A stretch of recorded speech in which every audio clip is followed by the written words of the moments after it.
Good morning, everyone. Point of order, Mr. Anderson. Mr. Chair, I just want to point out that I think some of us are going to have to leave partway through the committee here, which is unfortunate. Yesterday we had Bill C-5 come to the House for debate, and we were in the middle of debate when the House was adjourned yesterday. It was going to come up again this morning at 10:15. Now, we're being held up by some NDP amendments. It was interesting when they made their presentation yesterday, Mr. Chair, that their main objection was that the bill had not come back quickly enough for them. This morning we came to the House to debate the bill, and they've, I guess, pulled a procedural trick, and we've been spent 3 hours discussing a completely different issue, while some of us had expected to be in the House this morning discussing C5 and hopefully having it done by now so that we could have been at the committee the entire time. So I just wanted to point that out and just let people know the reason why some of us will have to leave and I believe the critic for the Liberals is also going to be one of those people who's going to have to leave. Okay, thank you, Mr. Anderson. Not a point of order. We're here today pursuant to Standing Order 81-4 to deal with the main estimates for 2008-2009, votes 1, 5, 10, 15, 20, 25, and 30 on the Department of Natural Resources, referred to the committee on Thursday, February 28, 2008. We have appearing before our committee today the Honourable Gary Lunn, Minister of Natural Resources. Welcome. And from the Department of Natural Resources, Cassie Doyle, Deputy Minister. Welcome. And Richard Tobin, Assistant Deputy Minister. So welcome to all of you. Mr. Lunn, you understand you have a presentation to make. If you would go ahead and make your presentation, and then we'll get directly to questioning.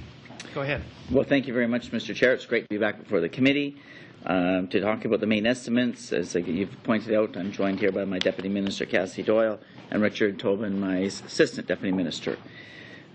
Mr. Chair, just as I begin, we're all very much aware of the enormous economic growth within the natural resource sector right across Canada, even more specifically within the energy sector, which is providing tremendous benefits to Canadians. In 2006, our natural resource sectors contributed 13% to Canada's GDP and accounted for nearly half of our domestic exports. Natural resource sectors contribute over $91 billion to Canada's trade surplus, and that is one of the reasons, Mr. Chairman, why the Canadian economy remains so strong today.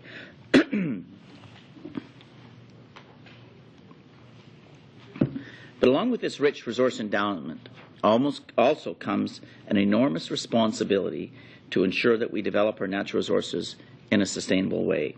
I believe, Mr. Chair, that we can build our country's strengths in a responsible manner with innovation and the ingenuity of the Canadian people, a world-class investment climate, and an open and transparent regulatory systems.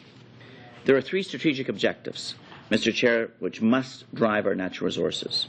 First, economic competitiveness, where natural resource sectors are productive and competitive so they can continue to contribute to the well-being of Canadians. Equally important is environmental responsibility, where Canada is a world leader in responsible development of the use of our natural resources. And lastly, the safety and security, where knowledge of our resources and our country strengthens the safety and security of Canadians. Let me begin with the economic competitiveness. Rising commodity prices and increasing global demand have benefited most of the natural resource sectors. The future of Canada's competitiveness relies on our ability to apply knowledge and innovation to our strategic assets and to our rich resource endowment. As you know, the competitiveness of Canada's natural resource sector is built on innovation. These are knowledge-based sectors, and our government is focused on fostering science and technology. The significant science and technology expertise in Natural Resources Canada sharpens the competitive edge of Canada's resource sectors. Mr. Chair, the forestry sector remains an important contributor to our economy. Despite an increasing number of challenges, including the downturn in the U.S. housing market, the rise in the Canadian dollar, here again, innovation and knowledge will be key in helping enhance our competitiveness in this sector. Our government has created a forest industry long-term competitive initiative that supports innovation and assists the forest sector in moving towards higher value products and exploring new markets. We have led the creation of the world's largest public-private partnership in forest research and development, FP Innovations. Mr. Chair, recently this committee heard from witnesses, including FP Innovations, regarding the unique opportunities and the challenges facing the forest industry. Your committee, I know, has also suggested about convening a forestry roundtable. And in response to this, I will be co-hosting a forestry roundtable discussion on the paths to a prosperous future of innovation and markets, again in conjunction with the Forest Products Association of Canada and FP Innovations on May the 13th. We did have some discussions with both of these who represent the industry, seeking their guidance from their members, and it was believed that a focused approach would be the best way to bring all the stakeholders together. Let's have a focused, good discussion, and that is in fact what we're going to do. And it will be a great opportunity. We would welcome the participation of all the committee members, and as well the following day, in fact, is Forestry Day on the Hill. There will be also a number of meetings following that up with various caucuses, an opportunity to have a good discussion over those few days on forestry. The input received from this session, along with other mechanisms, including public consultations of the Canadian Council of Forest Ministers, draft vision of the Canada's forests, 2008 and beyond, will help outline our priority actions for the sector over the longer term. I hope, again, that you'll be able to participate in these important discussions. The second strategic objective that I outlined earlier is critical. In developing our natural resources, it is essential that we do so in an environmentally sustainable way. We will continue to deliver successful initiatives for energy efficiency, renewable energy, and clean energy. We've invested over $3.5 billion from our Eco-Energy Efficiency Initiative to our Eco-Energy Renewable Initiative, Eco-Energy for Biofuels, and our Eco-Energy for Technology Initiative. Our government is committed to a safer, cleaner, and more secure energy mix in Canada. This year, we are investing over $250 million in carbon capture and storage that will significantly reduce greenhouse gas emissions by capturing CO2 from coal-fired industrial power plants.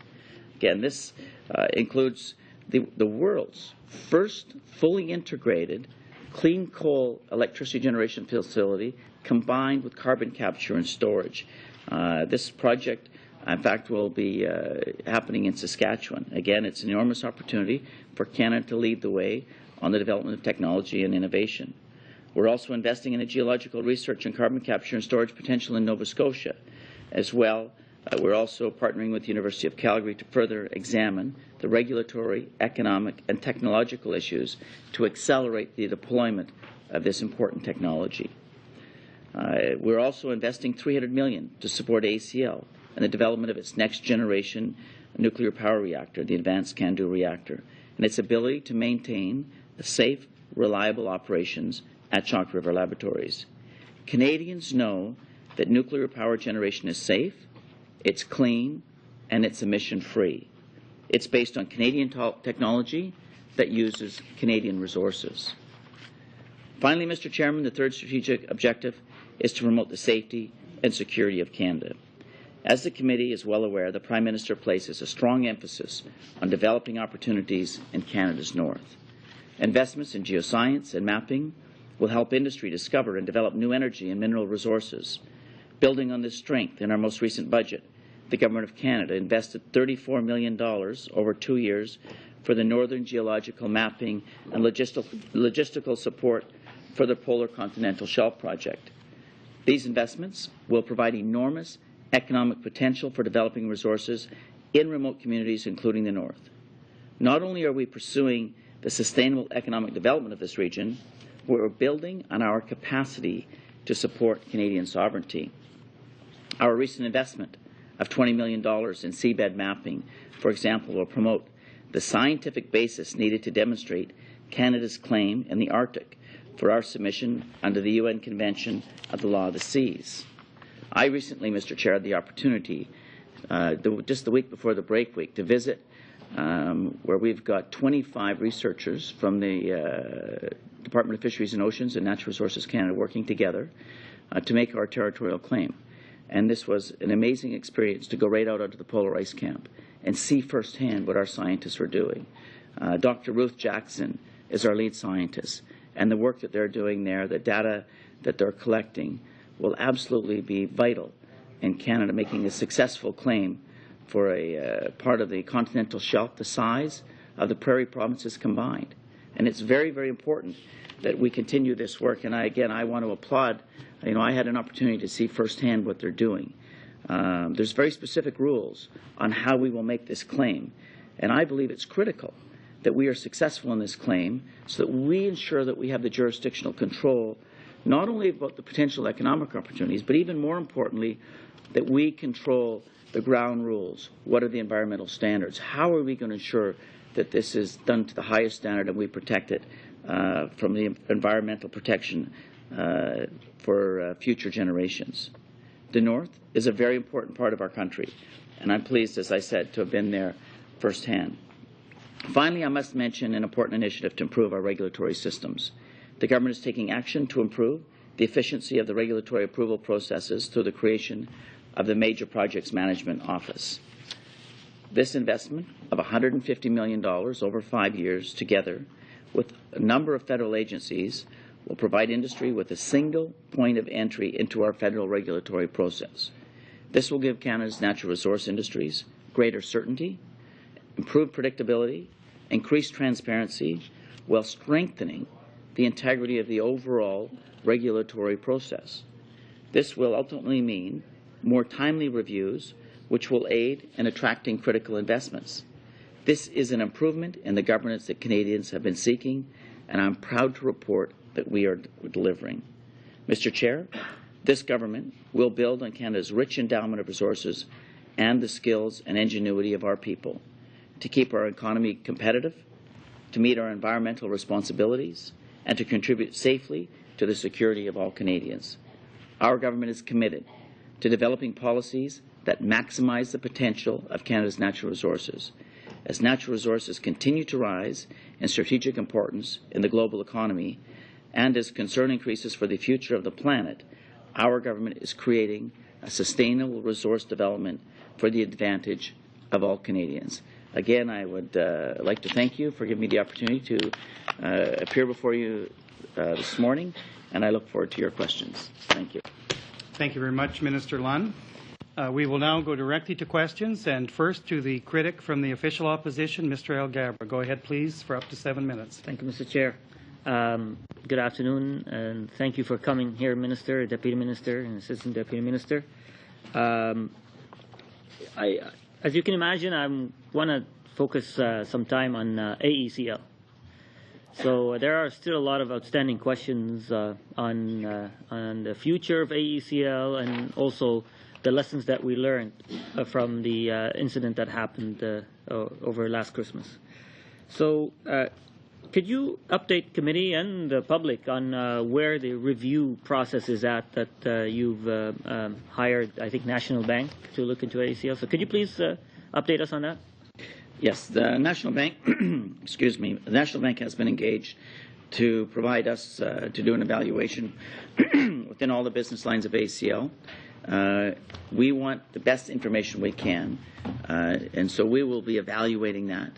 And obviously, I have nothing I can report more than that. But again, you'll be hearing more from myself in the coming months, as we move forward through this first phase of the evaluation. Our ultimate objective, Mr. Chair, is to put ACL in a position of strength. This has been a Crown corporation that has been badly neglected over a decade, chronically underfunded, and it's time that we have to have a serious look at this. We've got some of the best people in the world, some of the best nuclear scientists. We've got a great technology, and we believe by giving this some attention and having a serious look at this, that we'll be able to actually put ACL in a position where they can be a world leader. Thank you. Has the report been sent to you by National Bank? Have they completed their study? No, I'm not sure if they've actually completed it, but yeah, I've seen some drafts, but I'm not in a position to discuss that publicly. But I'm not asking you about the content. I'm asking you if have they completed their study or not. I've got a draft, but I haven't seen a final draft. You know that for Ontario right now is in the process of considering bids for a large reactor power plant, and that AECL is one of the bidders. But the Premier of Ontario had requested that the federal government clearly articulates and states its position towards the future of AECL, and that will play a big role in determining their decision. And as you can imagine, there are a lot of jobs depending on it. There are a lot of technology depending on it. So I'd like to know from you, what is your commitment to AECL, the future of AECL, and that bid process? First of all, I don't think anybody can challenge our government's commitment to AECL.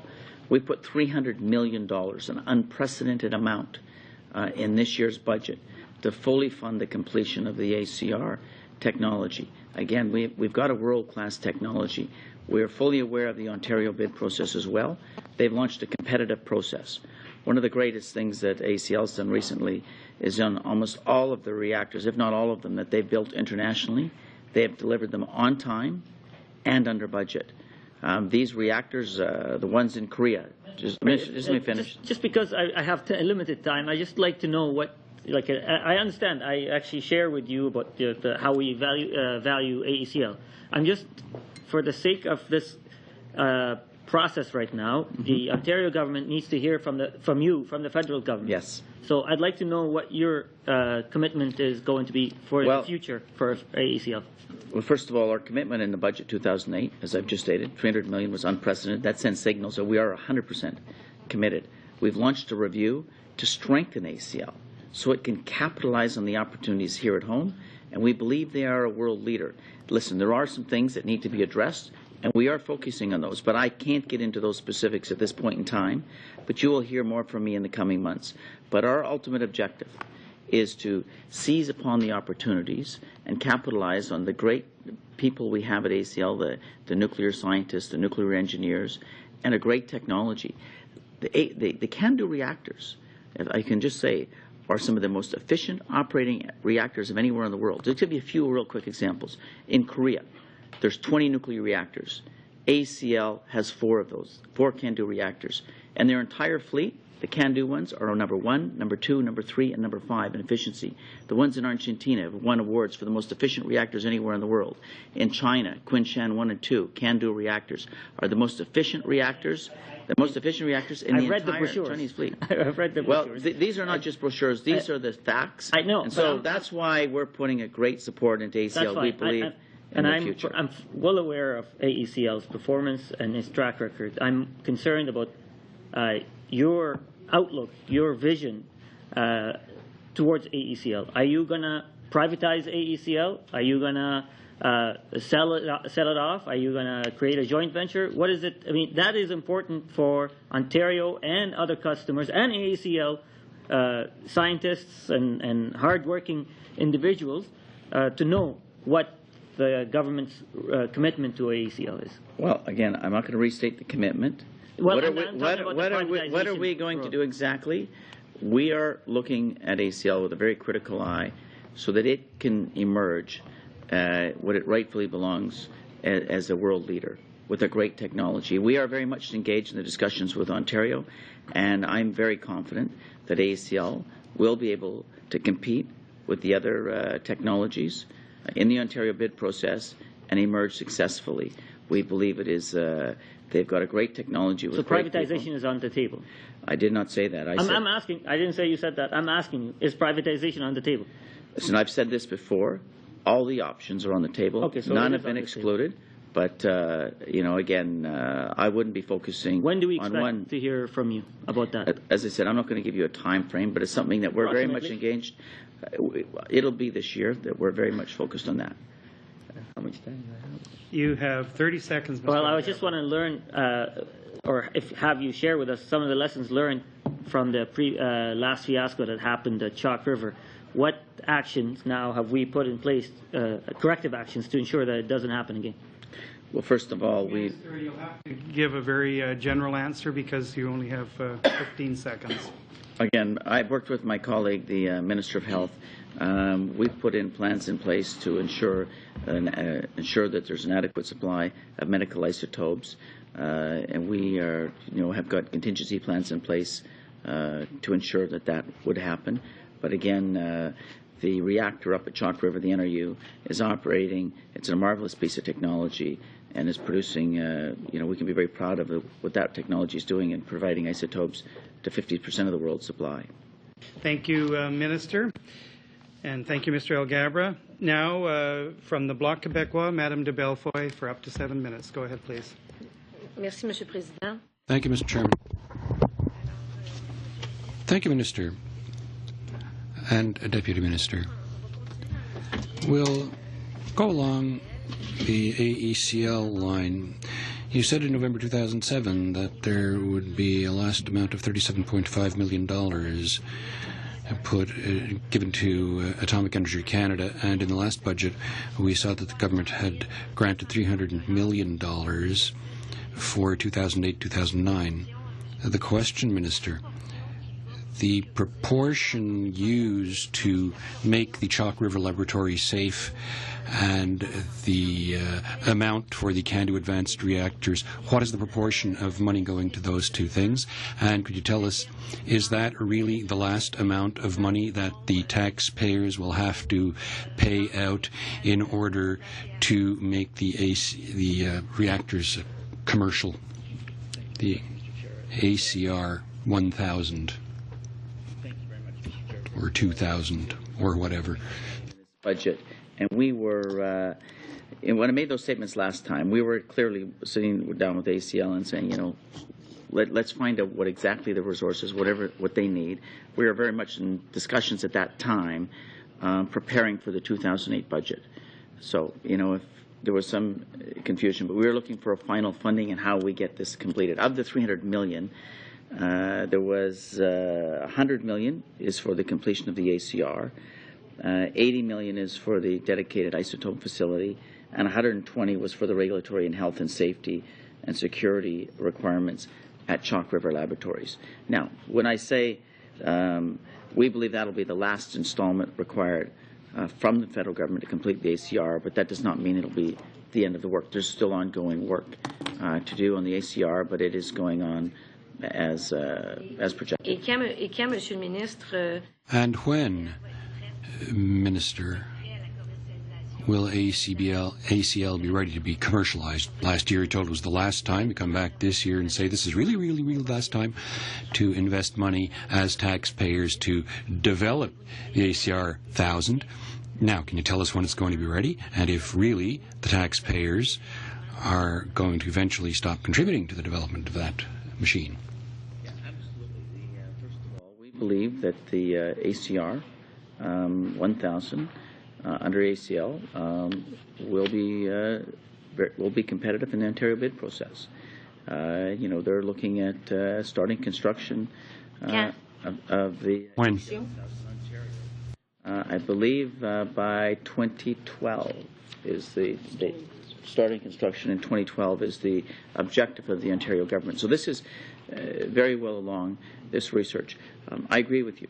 It has to be commercially viable, and that's why we're going through the review right now with ACL, and we look forward to coming back with more on that in the coming months. merci.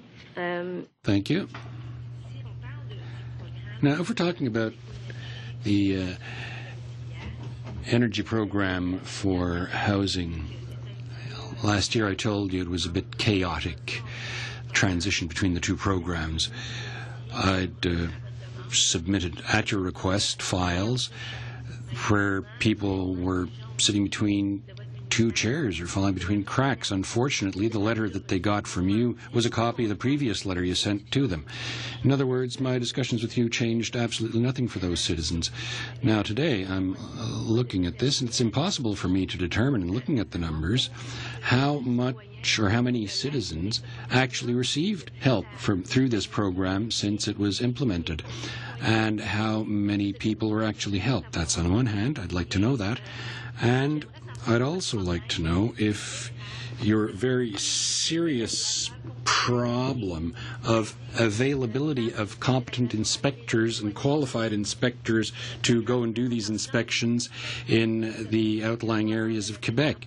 Your program came up in 2007. It was implemented in April, and there are people in Lac-Saint-Jean and Abitibi who still didn't have access to evaluators or estimators, so there's a sort of unavailability of resources and unfairness there to have access to the program. Could you tell us where you're at with this program? Focus on the successes of this program, and it is very successful. First of all, we started accepting applications on April 1st of 2007. There was, I've got some specific numbers for you, which I was going to have to get back to you, but there's on average, the homeowners are receiving a check for about $1,000. There's a much greater percentage of the actual public funds that are actually going into home retrofits.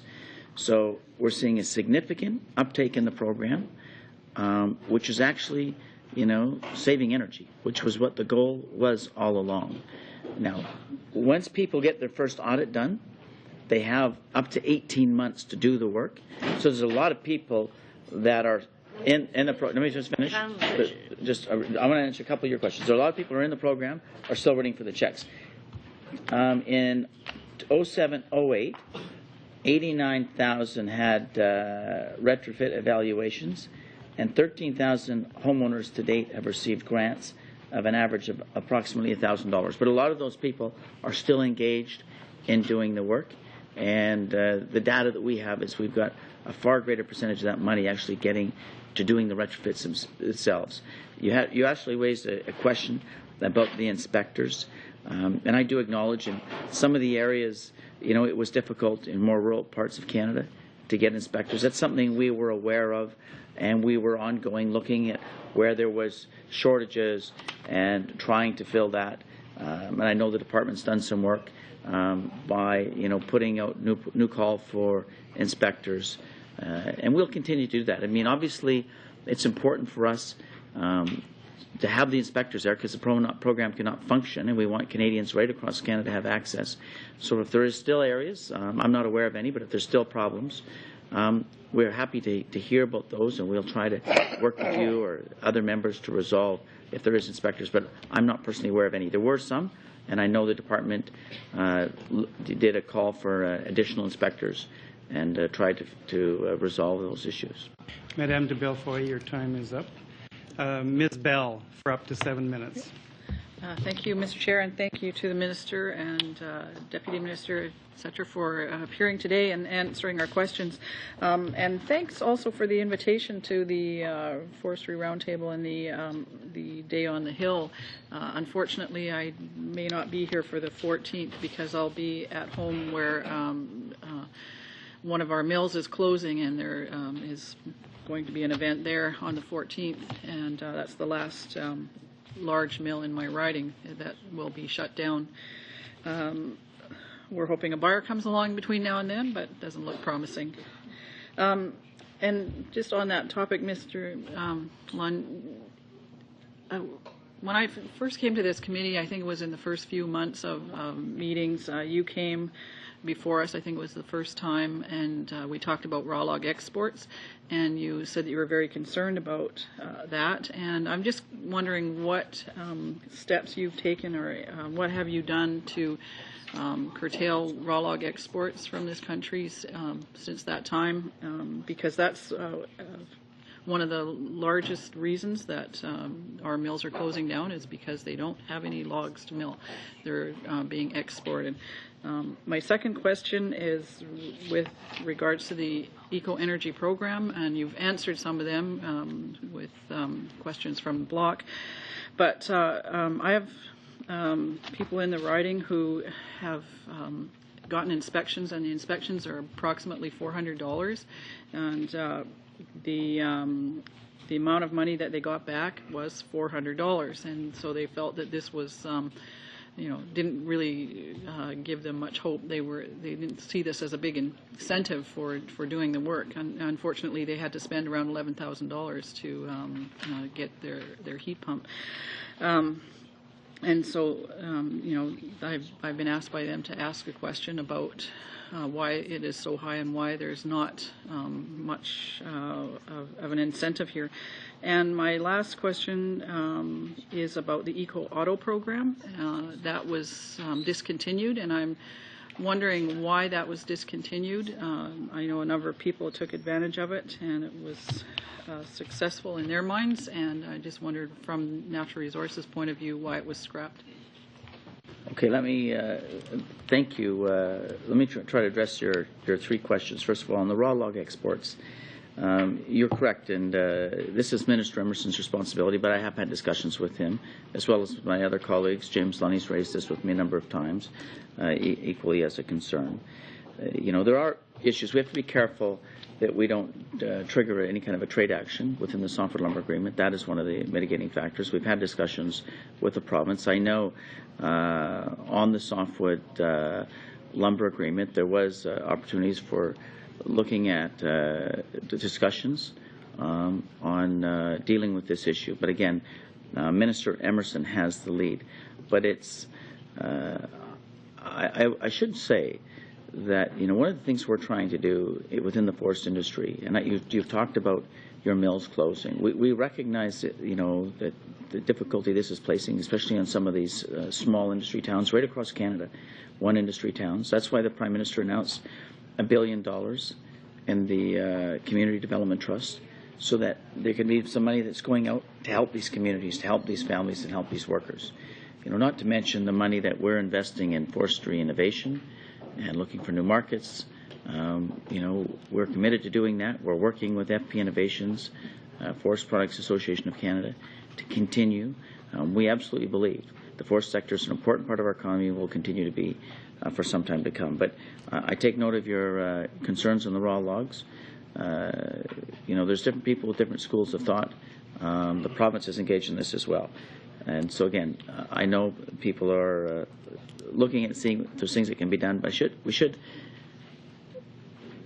There's no silver bullet, though, just by thinking that if you stop the shipment of logs, that those mills would come back tomorrow. In fact, all of those mills in Vancouver Island have access to every single log first, before one log goes south of the border.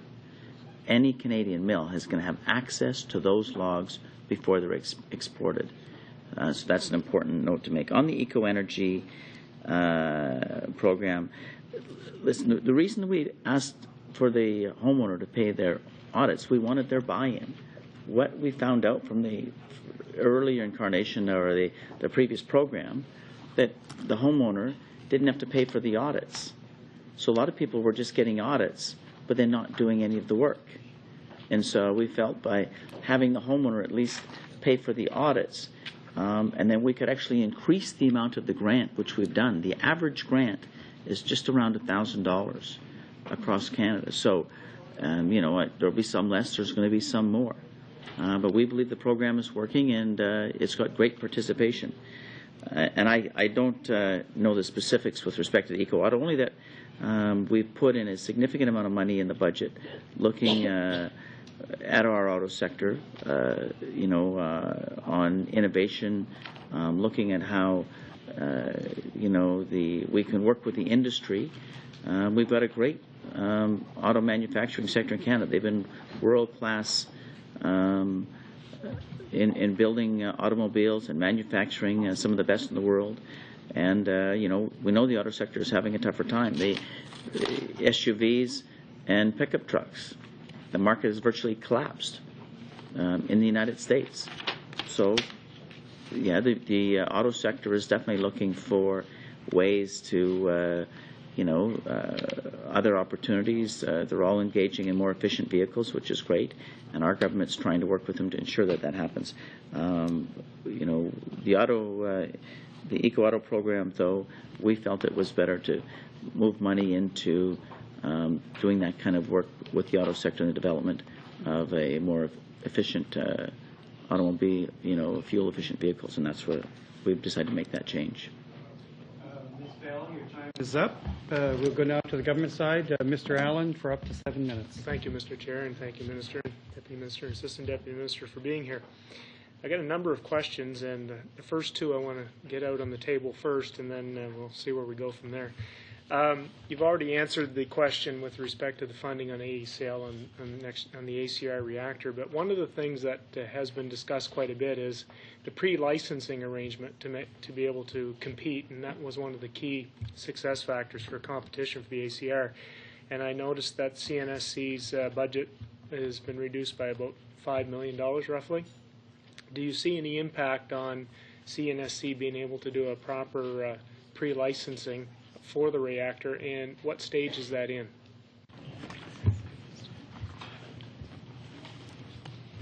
Thank you very much. First of all, the decision to do pre-licensing is complete within the jurisdiction of the CNSC, and they've made a decision to initiate the pre-licensing of the ACR with ACL.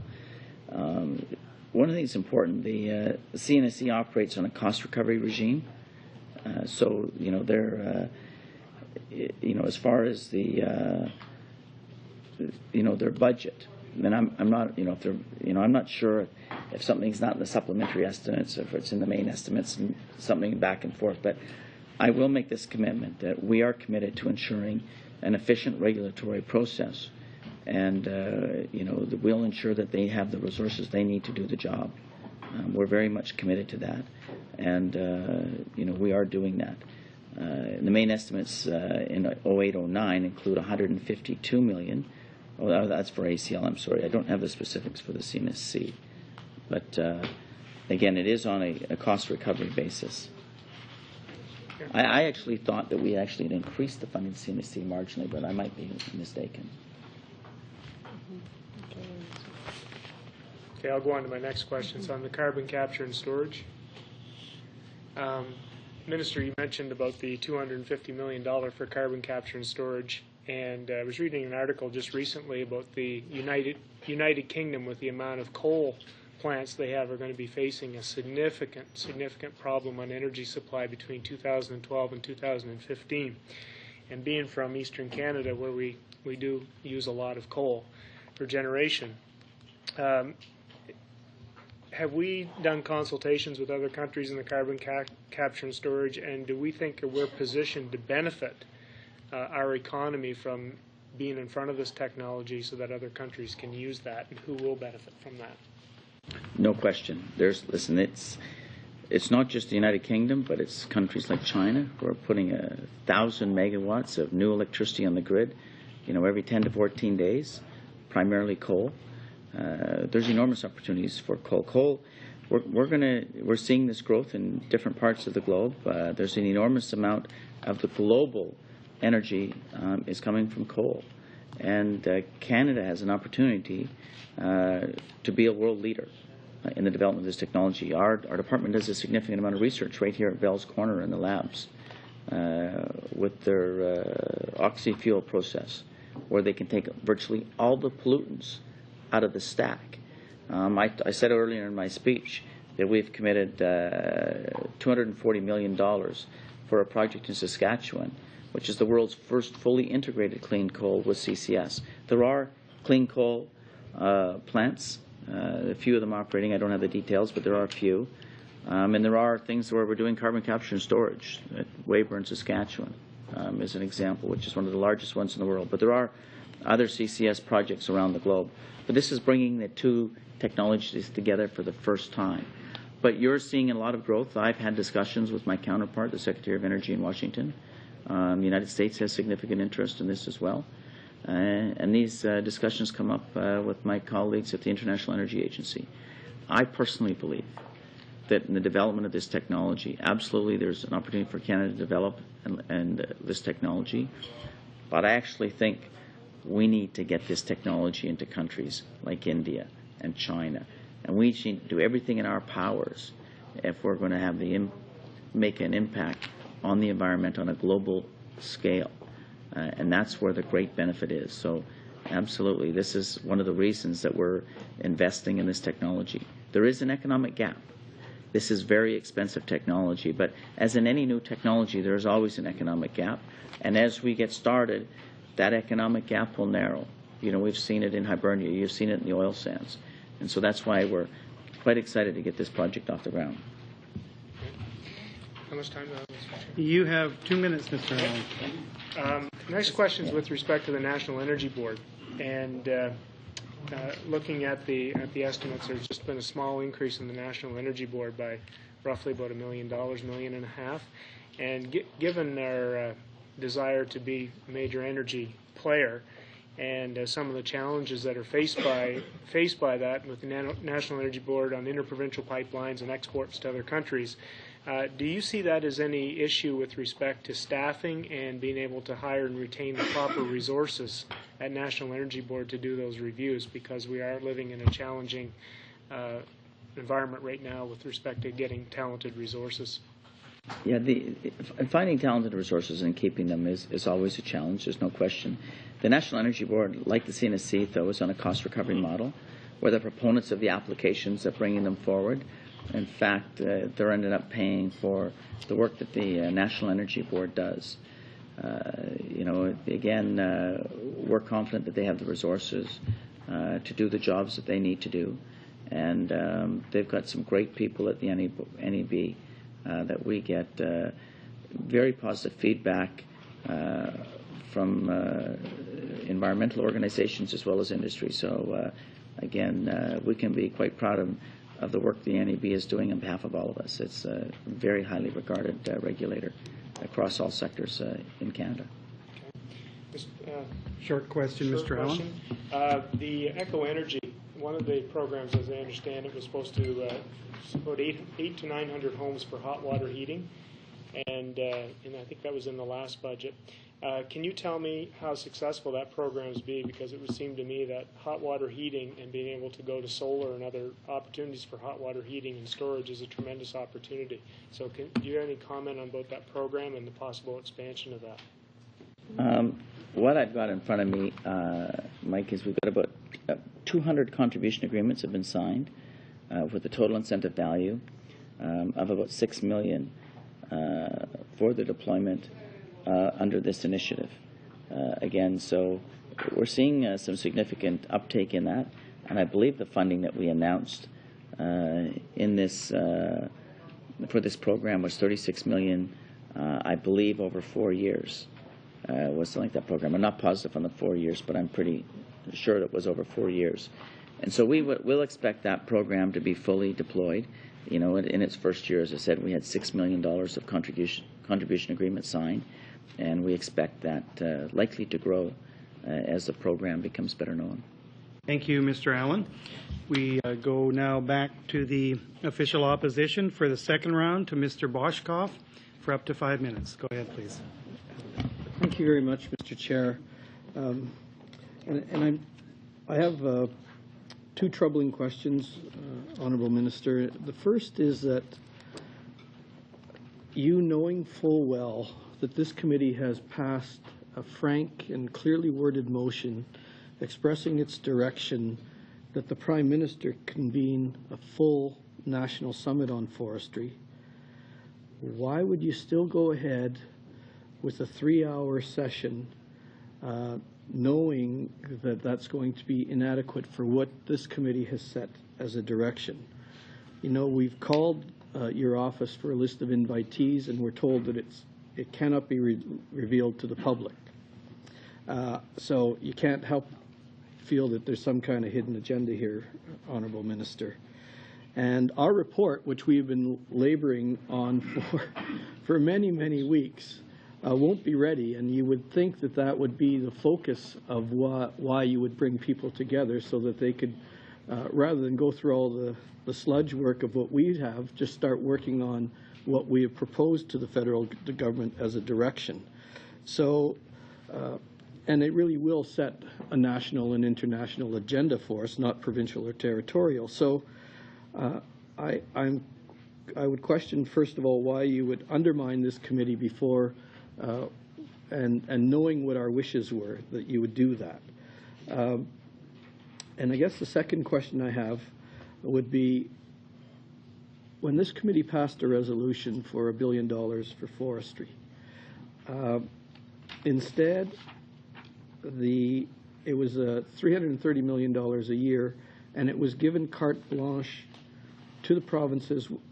My question is, when we have a chance to have some kind of influence with $330 million a year, why wouldn't we at that time say that these are some of the ambitions and directions and goals of the federal government, as opposed to just transferring the money? Thank you, Mr. Minister. Well, thank you very much, Ken. First of all, with respect to the Forestry Roundtable, one, the timing of that is because that's Forestry Week. So we thought, hey, that's a great opportunity. There's going to be a lot of the folks that are going to be in town for Forestry Week. In fact, the next day is Forestry Day on the Hill. So, logistically, it's a lot easier for some of the invitees. I'll be honest, I wasn't aware. Someone said you couldn't see the invite list, but let me tell you some of the people that have been invited. Not to mention all of you around the table, but FP Innovations, which is a leading public-private research institution, Forest Products Association of Canada. And by the way, we consulted with both of those agencies who vastly represent a large section of the industry and said, listen, we've done some work. We think an afternoon is what we need. Bring some people together as well as union leaders, some of the stakeholders like that. So we're looking for a good discussion around there. When you say, we wanted the Prime Minister to lead it, nobody should challenge this Prime Minister's commitment on forestry. Nobody. He's the one, and we'll get to that in your second question, to put $1 billion into the Community Development Trust. $1 billion.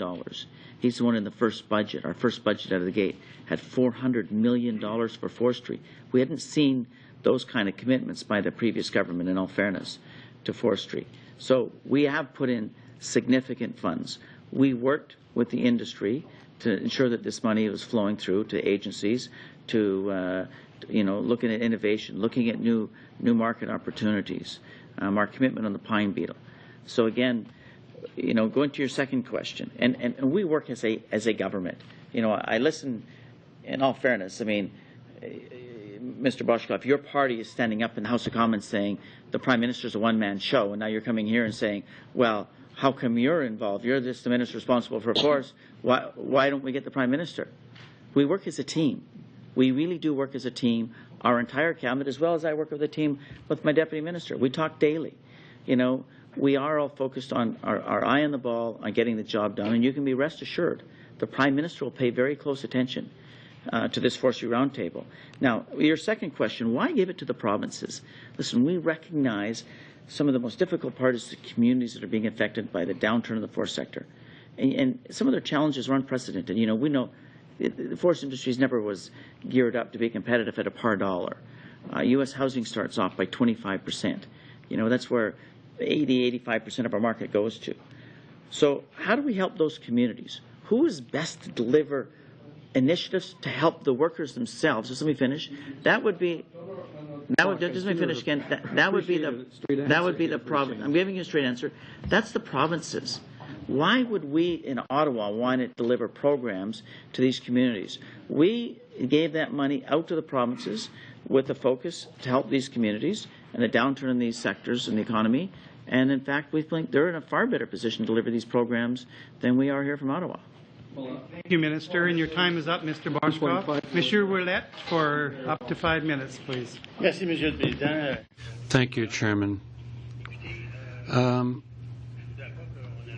I wouldn't want us to start arguing about figures, but generally speaking, if we take into account the contributions coming from other departments, the government puts in about more or less $1 billion this year into atomic energy for, security and everything. $1 billion. When, on the other hand, we look at the monies that are invested in renewable energy, biofuels, for example, set aside. We'll get back to that later. You're telling us you're going to put $111 million in that.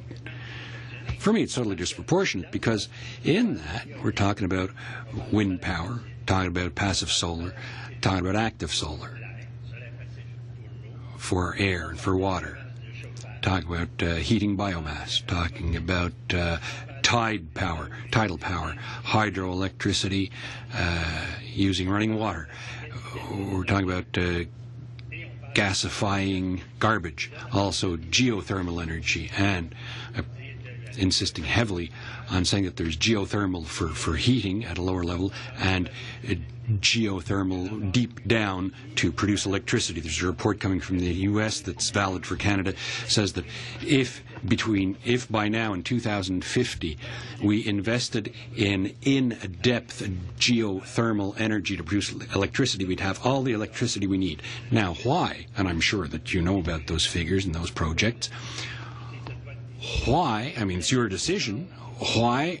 I mean, you're putting $111 million to that and almost 10 times that much in nuclear energy.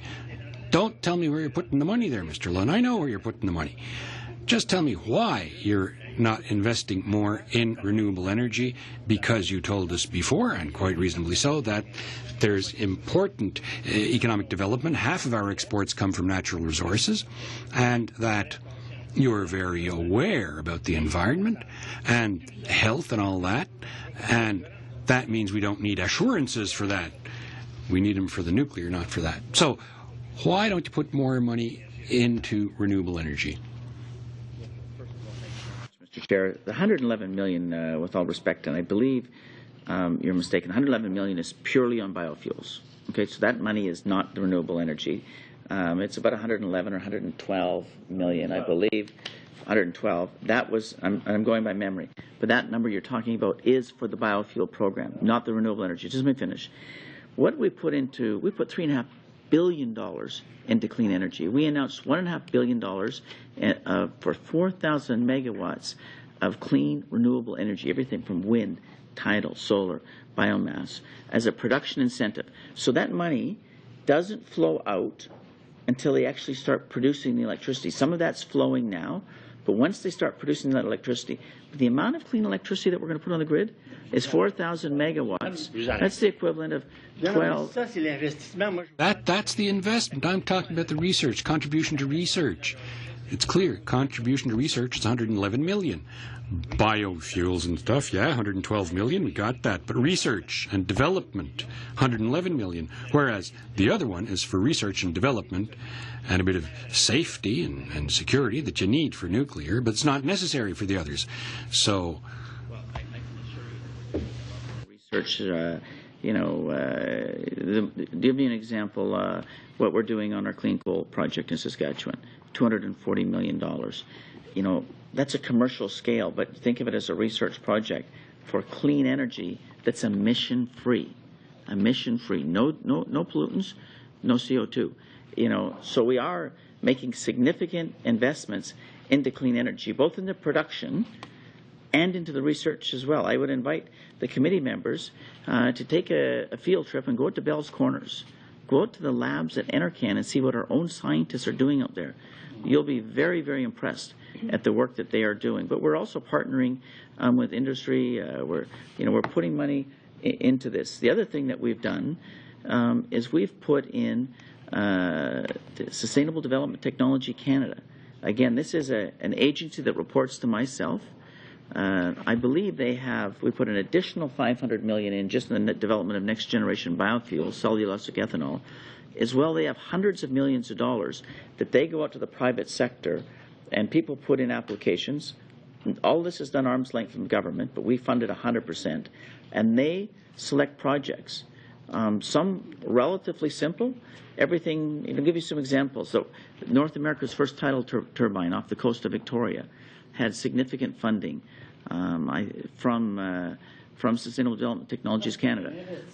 But there are projects in clean energy, but where that research is being done, and that's exactly where this is coming from. So I would submit we're spending a lot more than what your one line item in the budget. But it is being flowed through other agencies. Mr. Ouellette, your time is up. We go now for the final questioner to the Minister, to Mr. Harris for up to 5 minutes. Go ahead, please. Thank you, Mr. Chair. Actually, perhaps, in all fairness, Minister, we should clarify something. There was a proposed motion come to this committee regarding a roundtable of sorts, but it was never passed at this committee. And now that I've said that, having said that, I wanted to thank you for taking the initiative to put together a roundtable on the future of forestry in our country. And I know that that it's going to attract leaders in the forestry from all across the country, and I think it will be a very appropriate a partner with the report that's going to come out of this committee as we wind up our studies on the future of the forest industry, the challenges and opportunities that we face in Canada. So I think it's a good one-two move for the government to have some clarity on where the forest industry is going in the country, both in the manufactured lumber and the pulp and paper industry, as well as the additional value-added products we expect out of it. So thank you for that, Minister. I want to talk just briefly about some of the programs that are mentioned in your some of the spending that's mentioned in the budget. Of course, you knew I was going to bring up mountain pine beetle, and I see there's $30.8 million allotted for spending in this fiscal year. Can you just give us a brief outline on how those funds would be are going to be spent? And then, as well, you might want to comment on the Forest Communities Program. I think it was about $1 billion, I think, for that, because this is really important to our forest industry. Well, first of all, on the mountain pine beetle, it's actually almost $100 million we're spending on the mountain pine beetle this year. I think it's just shy of $100 million. The reason only 30.8 shows up in the estimates is because some of that money is flowed through Western diversification for community economic development. Some of the money is actually flowed through Transport Canada for larger infrastructure projects, a number of airports, bridges, infrastructure that we know promotes economic growth. So, in fact, there will be, again, just almost $100 million coming directly out of the pine beetle money this fiscal year. It's just not coming through our department. So that's why you're seeing that. I appreciate that. Was my mistake. I think there's a total of about $98 million coming. I'd forgotten. Yeah, it's 98 point something. And again, I don't have the exact. It's just over 98 million. And the deputy can probably get you an exact number if you need it. We can get you that later on. With the Community Development Trust, is that what you're referring to? The $1 billion? Communities, the forest communities, Judge. Yeah, this this was money that was given to the provinces to help workers in the downturn within specific sectors. And, one province may have other priorities over another province. But the goal is for these, for the provinces to administer initiatives to help these communities, to help the workers. Really that's where to put the focus on. So, we'll be working with the provinces. I know in my home province of British Columbia, I have a great level of cooperation with the provincial ministers involved. And, again, I don't have the details of how each province is structured and what those initiatives are looking at. It's still, relatively early as the money, has flowed to the provinces, but they take time to develop, how they're going to get that money out to the communities. But we really did believe that it was in the best interest, that the provinces were best suited to know what the needs of their provinces were and how best to have that money flow. That money was distributed on an equitable, there's formulas to ensure that every province gets their fair share as well as the territories, and that's how that was done.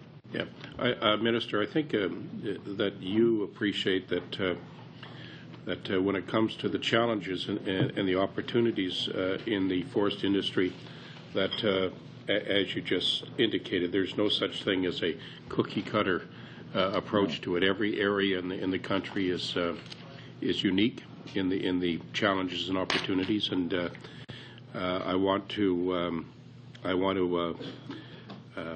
applaud you, I guess, for your approach, and also encourage you to stay true to that vision, because we cannot for a moment fail to recognize that we have the unique forest industry challenges and opportunities, the differences between one area to the other. And we've seen in the past previous governments going back 2 or 3 decades where they've tended to look at the forest industry in Canada as a single entity without respect to the differing features of different parts of the country. So we want to really stress, I want to really stress that you continue with this vision. Well, thank you very much. Appreciate that. Okay. Thank you, Mr. Harris. Thank you, Minister, for coming today. We appreciate that very much. I appreciate you answering the questions on the budget of your department and spending in your department.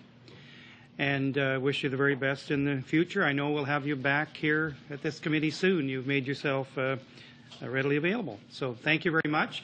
I'll suspend the meeting for just 1 minute, and we'll come back with the Deputy Minister and Associate Deputy Minister for further questions. But, Mr. Minister, you have a closing comment? I just want to thank the committee for their work that they do. This is one of the better committees in Parliament Hill. I hear you're working in a bipartisan way and on all your studies, and again, it's appreciated. I appreciate the support that I get from the committee and the work that you do, and hopefully you'll be able to join us at the Forestry Roundtable. And I look forward to working with all of my colleagues from all parties in the coming months to ensure that we really show how important this sector is to our economy and work on solving some of the challenges in the forest sector. So thank you very much for inviting me. Thank you, Mr. Minister. Last word to the Minister.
Okay, we will resume the meeting.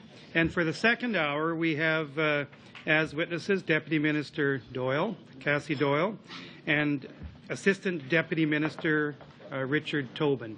So because these two witnesses were here for the first part of the meeting, we'll just continue the rotation.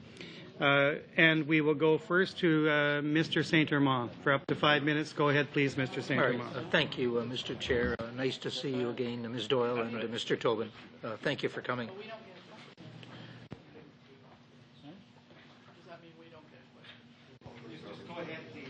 Mr. St. Armand. I'd like to ask you, Ms. Doyle, the minister during his presentation talked quite effusively about nuclear and to some extent about coal. Just wanting to know what the department is doing as a matter of leadership to, however incrementally, wean us off our dependence on oil and gas and aggressively endeavor to develop a wind industry in Canada and a solar industry in Canada. And the genesis of my question is my belief that we are laggards internationally with respect to both wind and solar, that we have done not very much to develop those sectors. We've abundant wind, particularly in Ottawa, many say. We've abundant sun across Canada. no reason whatsoever that we can't develop strong wind and solar industry sectors. And I'd like to know what the government is doing as a demonstration of leadership. Thank you, Mr. Chair. And it's a very good question, and it relates to our overall strategy of our eco-energy agenda. And that's been the focus of our energy work over the last year, and certainly is aimed at supporting a diverse approach to energy production.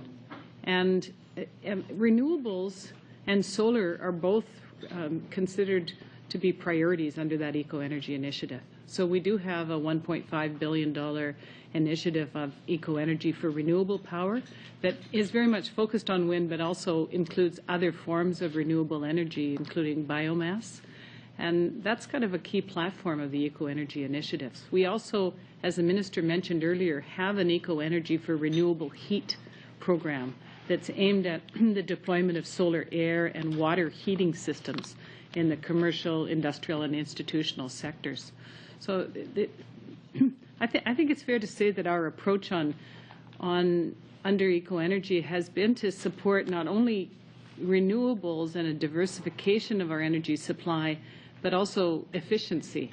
And that's a kind of key second objective. And the third is energy research and development.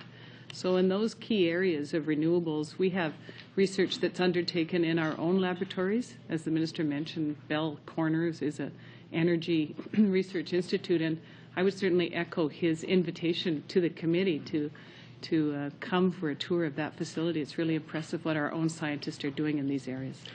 And I wasn't trying to suggest in my question that we're doing nothing, because clearly some funds are being contributed or some funds are being earmarked for renewables, for wind, solar, etc.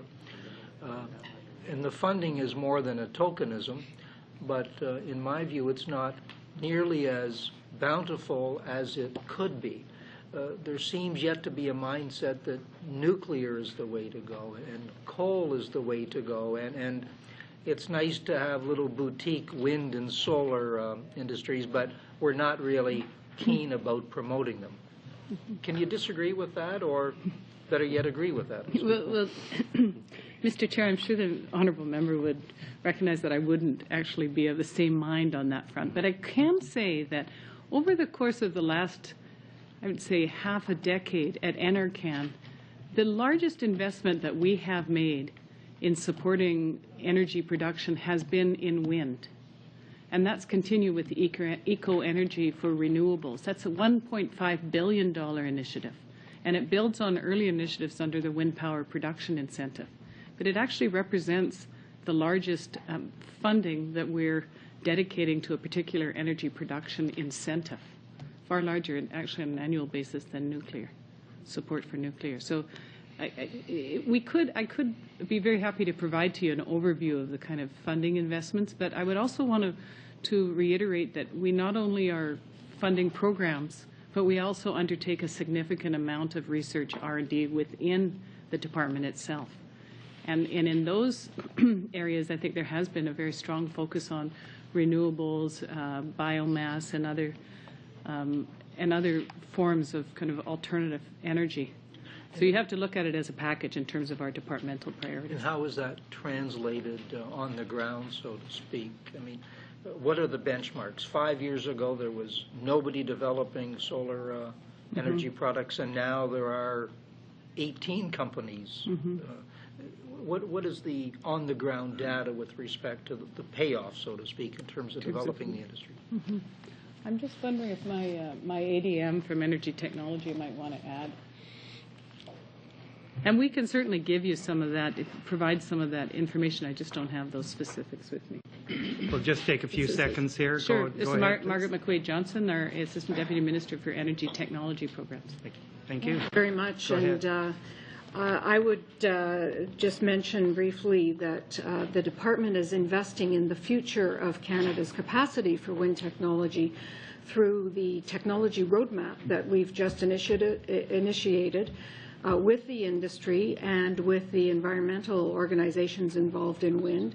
And in fact, the first meeting of the steering committee of that initiative was last week in Alberta. It's being chaired by Don Farrell, president of TransAlta Wind, and involves the whole cross-section of the wind industry in Canada, both the delivery agents, the technology producers, the hydros who have to integrate their grids with the wind capacity.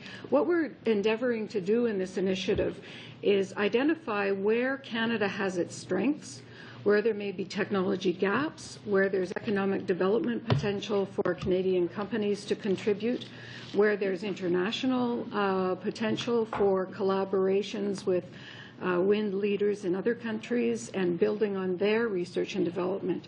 This is a very focused technology roadmap which will be completed early next year and will lead to an identification of all of the technology development that can be done in the wind area, as well as potential policy and regulatory barriers that will need to be addressed.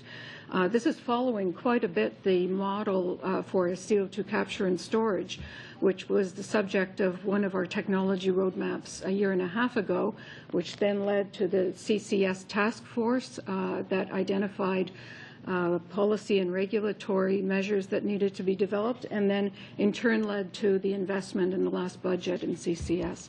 Okay, On the solar front? Okay, very briefly on the solar? Yes, our lab at Varennes initiated with the academic research in solar technology, a solar research network, which is now being sponsored by the Natural Sciences and Engineering Research Council, and pulls together all of the researchers in solar from across the country who are doing research in technology, but even more importantly, trying to get the costs of solar down, because that's the real barrier to putting more solar out in the community, is the very high cost of it. So on those two fronts, we're taking technology development very seriously. Okay, thank you. Thank you, Mr. Saint-Amand. We go now back to the government side to Mr. Trost for up to 5 minutes. Go ahead, please. Thank you, Mr. Chair. One of the, well, not highly publicized issues, but more important issues that has been around since I've been elected to Parliament now, I guess about 4 years ago, has to do with the issues concerning regulation and regulatory reform. I remember when this committee was part of the industry committee, the Smart Regs report was coming out, etc. So I'm going to let you take quite a bit of lead when you answer this question to give general answers and also specifics. I know the department's been taking some leadership on smart regulations, and there's the Major Projects Office and some various other things. Could you give us an update as far as what's being done, what sort of benchmarks are being used to quantify or to evaluate the progress you're making on smart regulations, and what sort of problems you're finding, and offer some solutions that we may as parliamentarians help to speed along the process of smart regulations. Great. Thank you very much, Mr. Chair. That question really relates well to one of the department's priorities over the last year and a half, and that was how to take the overall smart regulation approach and apply it to major natural resource projects. And the reason that we had been really drawn into this priority was because of the fact that we have, for one thing, a significant increase in the demand on our regulatory agencies in the review and assessment of large natural resource projects. There's about $300 billion of projects that are pending review, either are in review or pending review now at the federal level. And one thing we had heard loud and clear from a number of different stakeholders was that our overall systems within the federal government lacked a coordinating or management function. So in the development of the Major Projects Management Office, which the Minister referred to, and which was funded in Budget 2007, the aim was to improve significantly the performance of the overall federal government when it came to the review of major natural resource projects. So it's not only the environmental assessment, which is coordinated by the Canadian Environmental Assessment Agency, but the regulatory review by departments like Department of DFO, Transport Canada, and Environment Canada. NRCan itself is a regulator when it comes to the area of explosives on large NR projects. So the idea was to pull together an office that would be able to establish an overall management regime for these projects. We have in place, we secured a cabinet directive, which provided a direction to all regulatory agencies to work together and to sign large agreements for these large projects. So the office itself, it was funded out of Budget 07. It provided not only the funding for that office, but also support for capacity in the other major regulatory agencies. It was launched in February of this year, so it's now up and operational. We are just finalizing project agreements and templates for these agreements that will contain timelines and distinct accountabilities for each regulatory agency. In terms of, I think this is going to improve significantly the performance of our regulatory system, and we certainly will rely on committees like your own to be reviewing progress on that front as we proceed, because it's so vital for the economy and the environment of the country, just the volume of natural resource activity underway. I realize with the limited time it's been up and running, it may be difficult to say benchmark, success, etc. So I'll be fair. When might you be able to start reporting back and be able to say, this has been a success, this hasn't been a success as far as the construction of the office, the integration of resources? When do you first anticipate being able to report back and say, yes, this has worked, or this needs some modification? When might we as a committee look for that sort of response? It's a good question. I would think that realistically, I know it may we not need, be totally a fair question, but, no, but we're think talking it's fair. ballparks here, not holding to anything too specific. I think after 1 year of operation, we would be in a position to report back on the progress made through that office. But I also wanted to add that one of the objectives of this initiative was to increase the transparency of how the overall regulatory system works. And so there will be a website that will post the key milestones for each project, and that will be made available publicly and to stakeholders and, of course, to committee members. So there'll be an opportunity to actually track and monitor how the office is actually progressing in terms of meeting its objectives under each project agreement. But I think just realistically, in terms of reporting on progress, about a year we need. Thank you, Mr. Tonks. Mr. Trost, and we go to Mr. Tonks. You know, I just can't tell the two of you apart. You should be so lucky. So much alike. Mr. Tonks, over to you, please. He doesn't know what to do. Thank you, Mr. Chairman. It was so well done. Yeah, right. It was you. I wonder, Ms. Doyle, if you could just lead the committee through the relationship fiscal that we have under the offshore natural gas and oil agreement. That is the storyline with respect to the $1 billion that is in the estimates with respect to payments under the program. And as part of that, could you delineate what would be the factors that would change that estimate from year to year?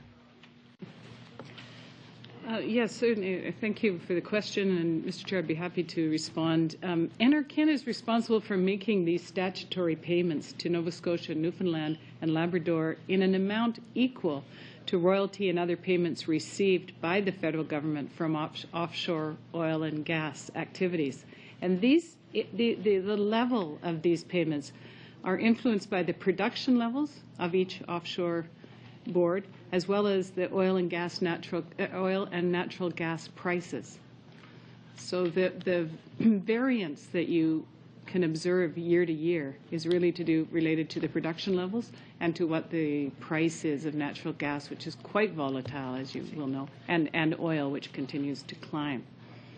So the offshore accords with Nova Scotia and Newfoundland Labrador provide that revenues from the offshore should flow to the respective provinces as if the resources were on land.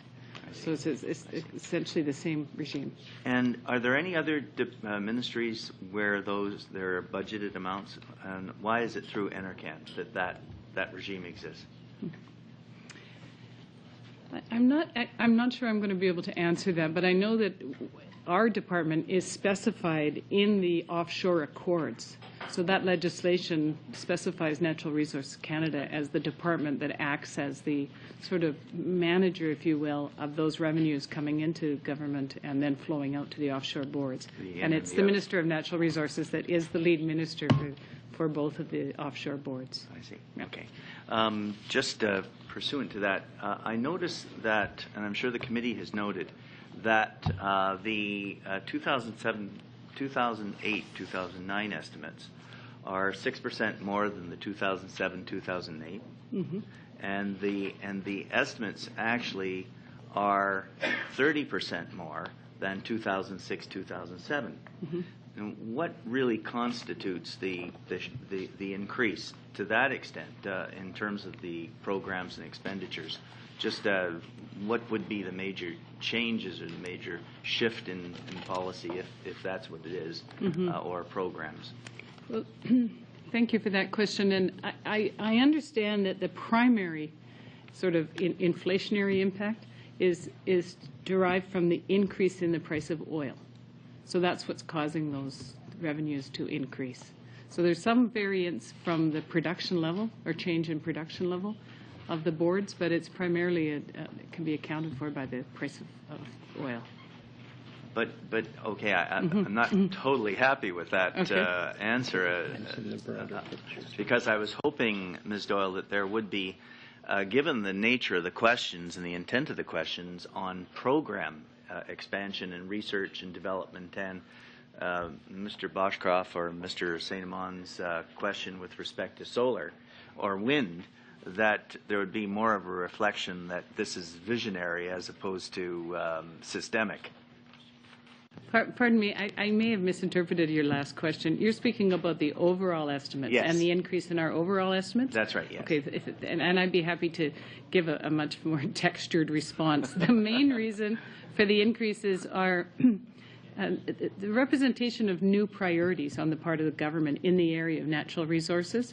And the increase, some of the examples is the increase which accounts for the investments in the forest industry long-term competitiveness strategy, the investments in offshore development that the minister had referenced in terms of the law of the sea, the investments we're making in research and development to substantiate our claims under the UN Convention of the Law of the Sea.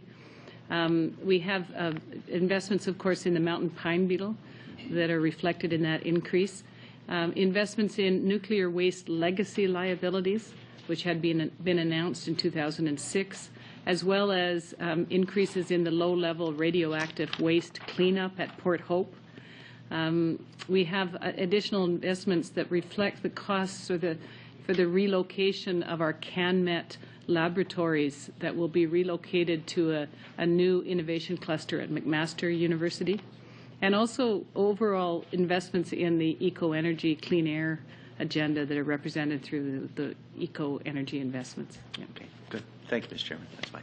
Thank you, Mr. Tonks. So we go now to the government side, to Mr. Allen for up to 5 minutes. Thank you, Mr. Chair. And three questions I'd like to ask. We've talked a lot about the pine beetle. And one of the things we heard in our testimony in committee was the emergence of the brown spruce longhorn beetle in Atlantic Canada. And right now there's a CFIA containment area, or at least cordoned off area around Halifax for the brown spruce longhorn beetle. So what I'd like to understand is there's a couple line items in the budget which talks about the development of a national forest pest strategy, but also invasive alien species. And this is an invasive alien species. So considering the impact that this could have in the future, is the brown spruce longhorn beetle part of that strategy and part of this invasive alien species? Mr. Chair, if I may, I'll ask my Assistant Deputy Minister for the Canadian Forest Service to respond. Yes, thank you. Go ahead, please. Thank you, Mr. Chair.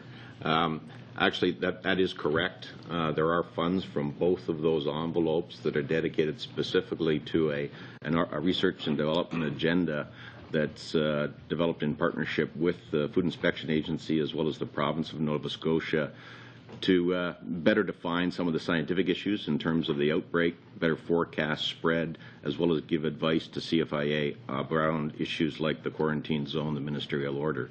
So in fact, it's a 3-year R&D agenda. We're into the 2nd year now, and it's funded for the 3rd year as well. Can you tell me how much the funding is for that? I could get back to the committee specifically on that number, but if I could, it's around $3 million or so, but I will get back with a specific number. There are contributions from our own department as well as the Food Inspection Agency to bring that program together. That'd be very helpful, thank you. Okay. My next question is on FP Innovations and the $127.5 million Innovation Fund. One of the things I'd like to understand is how much of the FP Innovations funding has flowed to recipients, and what are the mechanics to get that money out there, because I keep hearing from people on the ground that we don't even know this thing exists and we don't know how to apply for it and we don't know what kinds of projects would even fall under the scope of the FP Innovations. If I could respond to that. The way that fund is developed, it's currently designed not as a fund that's out there for request for proposals. It's a partnership fund designed around 4 or 5 key priorities with FP Innovations. The board of FP Innovations contains industry members from across Canada, provinces, as well as some academic people as well. In most regions of the country, what they've done is they've gone out and negotiated collaborative arrangements with universities and with provinces more focused on the regional issues. For example, there's a very active agenda being developed in Ontario, one in Newfoundland and Labrador. I'm not sure about Nova Scotia specifically, but certainly we've worked very closely with the firms in Nova Scotia as well as with the Nova Scotia government. Some of the priorities around there, around that agenda, is around setting the agenda for future investments, things like nanotechnology, things like unique attributes of the Canadian fiber so as to get a competitive advantage in applications in, let's say, specialty pulps, as well as unique and sort of uniquely Canadian shelter systems using wood. The non-residential use of wood in terms of construction. So there are a number of priorities, though, designed around setting an agenda for the future. If there are specific interests from some of your firms or organizations, I'd be quite happy to take them and forward them to FP Innovations for consideration. They've been very active out there, actually, though, in dealing with firms across the country. We also have a value-added wood program that we partner with provinces and the industry and FP Innovations in putting what we call industrial advisors out in the field, and they actually visit individuals, mainly small value-added firms, to give advice on process control, on marketing, on investment in terms of making them more productive and more competitive. Yeah, 1 minute, Mr. Allen. Okay, I want to come back to solar water heating. The minister just touched on there's 200 contribution agreements that have been signed on the solar water heating, and I was just at a trade show on the weekend where some of these systems can be installed. The payback seems to be around 8 to 10 years right now for these solar water heating systems. Can you tell me, of these 200 contribution agreements, who are these contribution agreements with? Who are they with, and is there going to be thought of extending those to having it as an application program for residences? The Eco Energy for Renewable Heat program, which the minister was mentioning, it did have this year 200 contribution agreements, and those were signed with clients in the commercial, industrial, and institutional sectors. So that is the focus of that program at the present time. I think there is some interest in looking at domestic potential domestic partners in future, but right now we thought that we would get the best understanding and sort of deployment within the business, small business, and institutional sector. So that's the focus for the current program. Thank you, Mr. Allen. We go now back to the official opposition to Mr. Boschkoff for up to 5 minutes. Go ahead, please. Thank you very much. Is there any direct hope for unemployed forestry workers who've lost their jobs from the federal government, specifically extensions of EI benefits, those types of things. You, of course, when you were here before, advised that the $300 million for the competitiveness fund would be going directly to the provinces and territories. So that's 300 divided by 13. I'm trying to determine how we can really get involved in terms of workers and have a federal stamp on it, some kind of statement that shows that the federal government is there helping as opposed to just literally transferring money. We also heard in Finance Committee, and I don't know if you are aware, the Honourable Member for Thunder Bay Superior North said in Finance Committee that he had 7 or 8 projects on the go of this, and I haven't received any details of this funding myself. So I'm wondering, how we can have some measure of applying for this, because our communities are certainly asking for it. And I guess specifically, how many trees have been saved from the infestation over the past number of years, and how many beetles have been stopped? And I guess that's really, I don't want to say that the minister is mathematically challenged when he says that $38 million is more than $1.5 billion, so why don't you just answer those 2 questions, or 3 questions first? Thank you. Okay. Thank you, Mr. Chair. I'll start off on the question of the government's response to unemployed forest workers, and then perhaps ask my ADM from the forest sector to get into the more details around the number of beetles.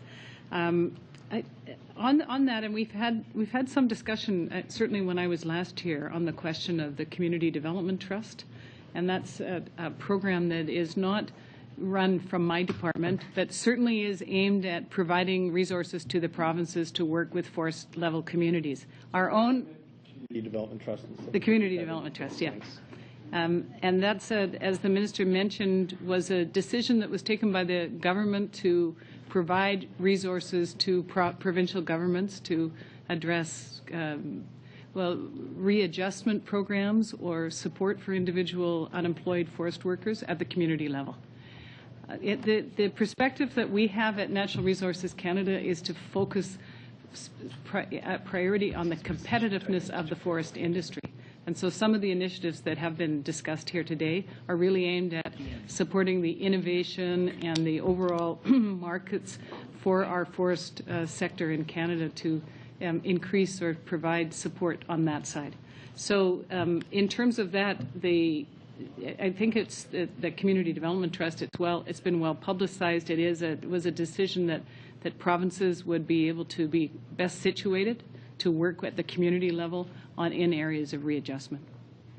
And I'll ask my ADM, I'm not sure it's fair or not, but to answer the questions around the numbers. Mr. Farrell, you're ADM for the Canadian Forest Services. Yes, that's right. Have you done a head count on those beetles? I'll maybe defer to Mr. Harris on this, living closer to the beetles than I do. But when we speak about beetles, frankly, we're talking about billions. The numbers are actually quite staggering.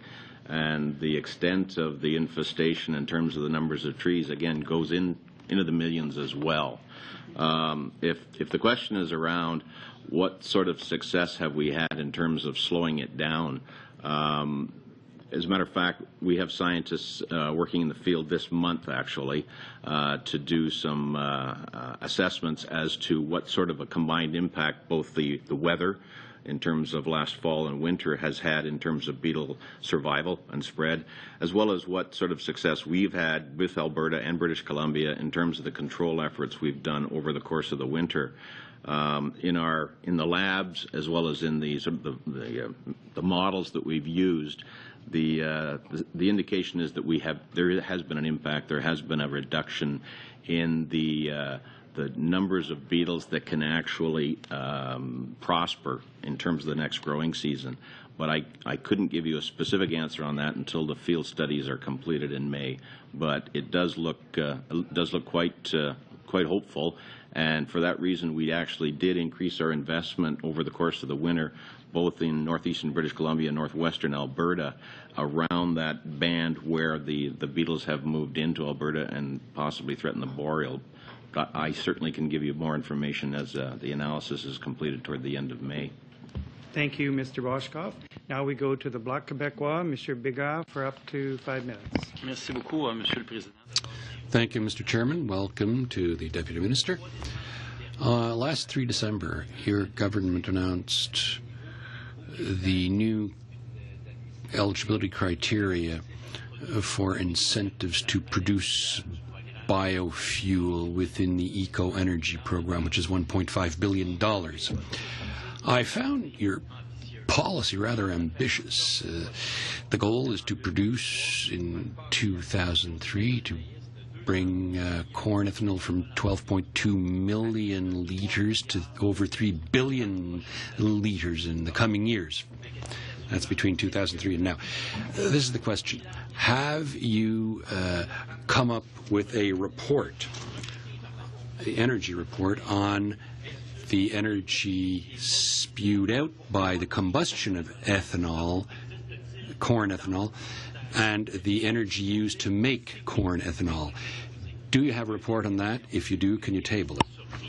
I was also surprised by some studies that showed that the production of 1 liter of ethanol requires 1,700 liters of potable water and spews out 12,000 liters of noxious fumes, and that includes fertilizers and stuff.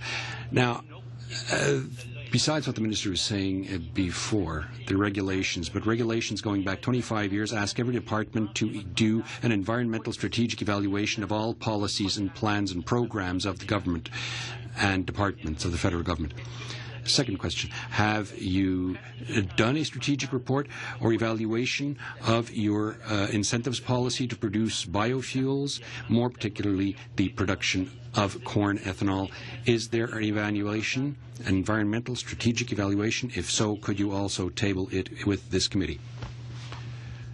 Deputy Minister. Thank you, Mr. Chair, and thank you for those questions. They are certainly very pertinent.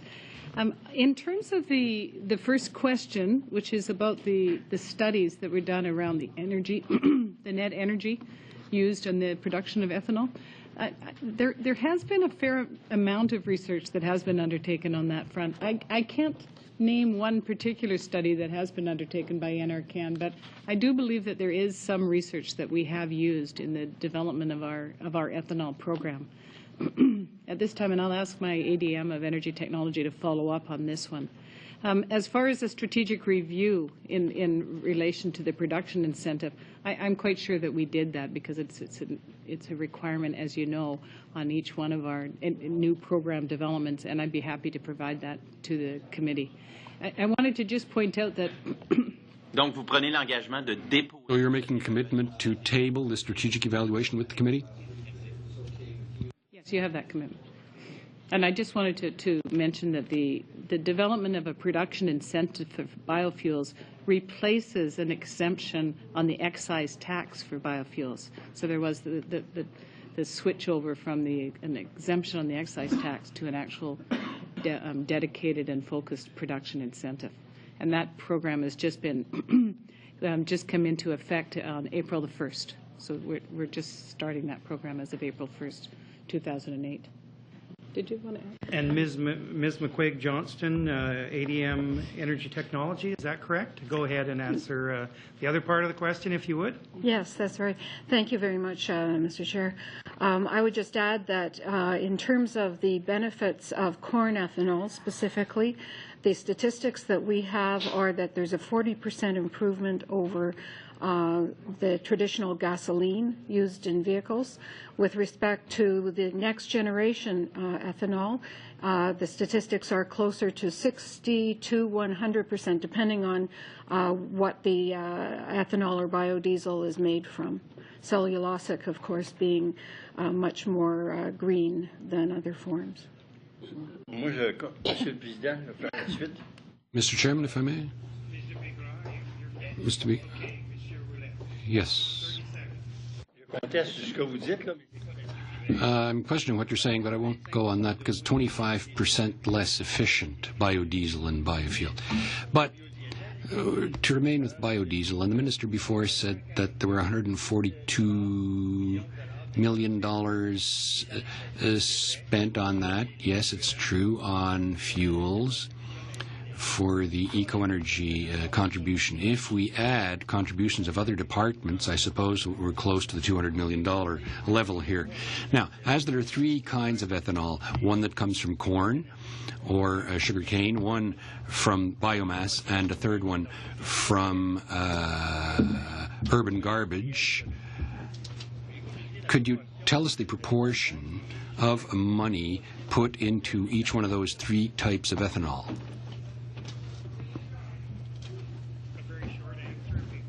Answer, please. Mr. Chair, I think we'll have to get back to the committee with those figures. I don't have them in front of me. Okay, we'll look for that. Thank you. Merci, Monsieur Roulette. Your time is more than up. We go now to Ms. Bell for up to 5 minutes. Thank you, Mr. Chair. I'm going to change topics. Recently, the National Energy Board approved 2 more pipelines, the Alberta Clipper and the Southern Lights pipeline that is proposed to ship or transport raw bitumen to refineries in the USA. And some arguments have been made that this will impact jobs in our refineries in Canada, and I understand that we don't have the capacity at this point, but at some point, if we were to build that capacity, we would not be able to turn off the pipeline and supply our own refining jobs here in Canada because of a clause in NAFTA that says we can't do that. The other thing is that this would increase production of the oil sands by significant amounts and add to our greenhouse gas emissions. We already know that most of our GHGs are coming from oil sands. And it also speaks to the security of our energy, again, based on the clause in NAFTA that says we can't turn off the tap, and also our commitment to supply U.S. markets by a percentage. So the more we ship, of course, the higher that percent, or the percentage stays the same, but the more they are entitled to. So my question is that given the minister's statement previously on the objectives of NRCan about environmental responsibility, safety and security, and I'm talking energy security in this instance, and economic competitiveness, I'm just wondering, how does the pipeline project fit in with those objectives, and does the National Energy Board have different objectives than NRCan that override our environmental sustainability objectives? Thank you, Mr. Chair, and it's a fairly wide-ranging question, and I'll do my best to make some comments on it. The National Energy Board, as you know, has a specific mandate to review projects, infrastructure projects, particularly that cross interprovincial or international boundaries, and so is very much involved with the Clipper and Southern Lights. It doesn't set trade policy per se, and as you mentioned, we are subject to larger trade agreements like the North American Free Trade Agreement. It is the case right now that the capacity, the refining and upgrading capacity is below the amount that's actually being produced out of the oil sands. And I just wanted to mention that the reality of the oil sands is that it's growing in terms of its production. And in fact, in relationship to GHGs, it's not at all the highest or largest proportion of GHG emissions in Canada. In fact, that honor goes to the electricity sector in this country. But it's the fastest growing area of GHG emissions. And in fact, those have been addressed recently in the regulatory framework that was announced by the Minister of Environment called Turning the Corner, which will make a big, big difference in terms of the amount of emissions from the oil sands. But I think, just going back to what the minister is mentioning, is that our strategic objectives at NRCan are very much around economic competitiveness and environmental leadership and the safety and security of Canadians and our natural resources. And we do work in conjunction very closely with the provinces on that, because as you understand that a lot of the determinations of the pace of development rest with the provinces in terms of their ownership of the resources. But we have particular role to play, and we do that through our own department and through the portfolio agencies like the National Energy Board, who are prescribed under their own act in terms of how they make their decisions. And as I mentioned, they make them within the context of an existing trade agreements and our trade obligations. One more time? Mm-hmm. 1 minute, Ms. Bell. Thank you. Follow up to that, then, that I have to reiterate, I guess, the clause in NAFTA that says once we start shipping to the U.S. a raw product, we cannot turn the tap off for the purpose of adding value. And that's, I think, NAFTA 640C or something. I'd have to look it up. But that clause, the way it's worded, and if we start sending our product, we cannot add value here in Canada at a future date. And so we've basically given away our opportunities for employment in refineries if we were to actually build that capacity, or if we were to have capacity in our eastern processing plants. And so I just wondered, how is that securing our resource for Canada?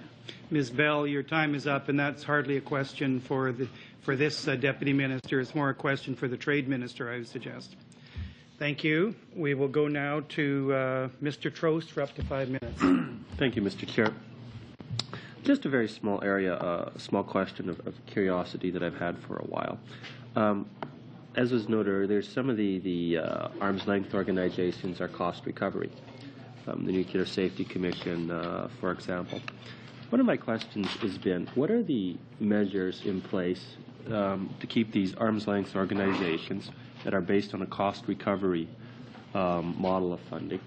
What are the measures to make sure that they're efficient in their spending, that they're accountable to the people who are paying for them? I'm not alleging anything here, but one could see how there could be a certain element of sloppiness if you can just charge your customer more at whatever rate you need to charge them for, and there might not be quite the incentive to watch the pennies quite as carefully. So I'm very curious as far as what measures the department takes to make sure that this is done, and what anything else you can say for the accountability on those issues. Okay. Thank you, Mr. Chair. It's an interesting question indeed. I would say that we have two agencies within our portfolio, the National Energy Board and the Canadian Nuclear Safety Commission, who both operate under a Treasury Board policy on cost recovery. So I believe there's elements in that policy itself which outline some of the performance expectations around a cost recovery. But I also would say, first and foremost, they're accountable to their own clients. And our experience, as my minister mentioned earlier, is that the clients of the National Energy Board and the CNSC have been fairly satisfied with the level of service.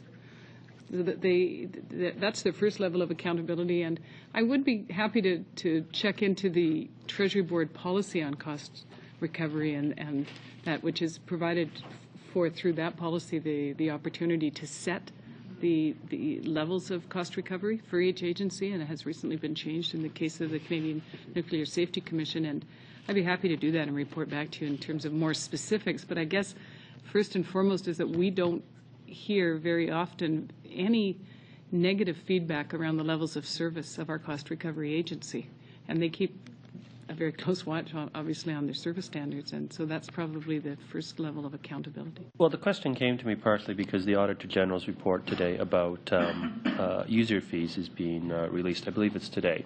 Mm-hmm. And I was wondering if there was some equivalency of the Auditor General's report for CNSC NEB, because while it may be very well that they might very well be providing absolutely outstanding service, on the other hand, you could see why people might be reluctant if there wasn't, because of other considerations, to be impolite and publicly voice problems. So I'm just voicing that as a suggestion, maybe to take back to the minister to look at it, because there's always need for more accountability. And I think any organization, including members, MPs, offices, etc., always know that there's room for some more efficiency that needs to be looked at. So that's just a general comment to take back. Thank you, Mr. Chair. Trost, anyone else? If I may just add, I just wanted to add one comment, which is that what we have found is that our cost recovery agencies are operating with the best levels of service compared to those that do not operate on a cost recovery basis, such as the Environmental Assessment Agency, DFO, and some of the line departments have then experienced backlogs because they can't keep pace. So at least within a cost recovery model, there's an ability for agencies to be resourced to the level of their demand. And that's made quite a difference. And I guess in saying that the feedback we receive on those agencies is quite positive, it's because they have had the opportunity to keep the level of resourcing up to the demand. And that's not the case in all of our regulatory agencies. Thank you. And for the final questioner of the day from the official opposition, Mr. Regan, for up to 5 minutes. Thank you very much, Mr. Chairman. As you know, Mr. Chairman, I haven't been here for the whole meeting. I'm replacing someone else on our side. So I hope the questions that I will ask have not already been covered, but I'm sure that the witnesses or you will help me in that regard if that's the case. Let me begin by asking you about the estimates and the fact that they've increased this year by 6% over last year, and they've gone up 30% from the year before that. I guess the question is, what's occurred over the past 2 years to cause this large increase in the department's spending, and is there a particular area of the department that money's going to? This question actually has been asked, but if you have anything to add, Ms. Doyle, please go ahead. It was a good question. It was an excellent question. Yeah, I don't have anything extra. All right, sure. I'm going to abandon these notes. Yeah. Okay, Mr. Regan, go ahead. Let me ask you about the progress in relation to the pipelines. I mean, there have been two, of course, competing pipeline projects from Alaska and, of course, the Beaufort Sea. And I'm curious to see, my impression is that there's kind of a hold-up, or that things are at a standstill a bit. But what is the situation there on the Canadian side in particular? Well, there are two big pipeline projects pending for the Arctic, the Mackenzie Valley Pipeline and then the Alaska Pipeline. The pipeline that is much further advanced is the Mackenzie Valley. And I wouldn't want you to think that it's stalled at all. It's actually now coming to the final, I think, phase of the review by the Joint Review Panel that is overseen by the Canadian Environmental Assessment Agency. And the National Energy Board as well has a joint review going on that will conclude after the report out of the Joint Review Panel, which we understand will be late this year or early in 2009. And the Alaska Pipeline, there has been a fair amount of activity under the Alaska Gas Inducement Act, and TransCanada Pipeline, one of the, has been a successful proponent in being identified as a potential sponsor of the Alaska Pipeline. But I would say, just from a big picture, that project is at least 3 to 5 years behind the Mackenzie Valley Pipeline project in terms of it hasn't actually started any kind of regulatory review or environmental assessment. In terms of which pipeline company would be selected to carry the gas through Alberta, what's happened there? And there was a competition among two competing pipelines through Alberta. I'm curious for an update on that. Yes, I'm just going to see if I have any. No, I'm sorry. I'll have to get that information for you. I don't have anything that's current on that selection. Thank you very much. Okay, thank you, Mr. Regan. Madame de Belfoy, you had indicated you had a short question for the Deputy Minister. Oui, en fait. Yes, in fact, it's because of interpretation problems, Madam Deputy Minister, I didn't quite understand the figures that the Minister came up with in answer to my question. How many? I think I understood 89,000 requests under the Eco Energy Housing Program and 13,000 people got a check. And would it be possible for you to table the number of people who got those checks? Could you give us the number of people per province that got? I think you heard my concern, and that Quebec's outlying areas don't have access to certified evaluators, so they probably get fewer subsidies for the program. So I would have liked to have the detail by province of the 13,000 winners, if that's the figure that I got. And you're right that it was in 2007, 2008 that there was 13,000 homeowners who received a grant, and I'd be happy to table that breakdown by province. Okay, thank you, Deputy Minister. And I would like to just say as well that we're expecting some information on the percentage of ethanol by source and also the amount of money spent on the Longhorn Beetle. So if we could, and also the pipeline question. So we will be looking for those. Assessment. L'évaluation stratégique environnementale. The environmental strategic evaluation also.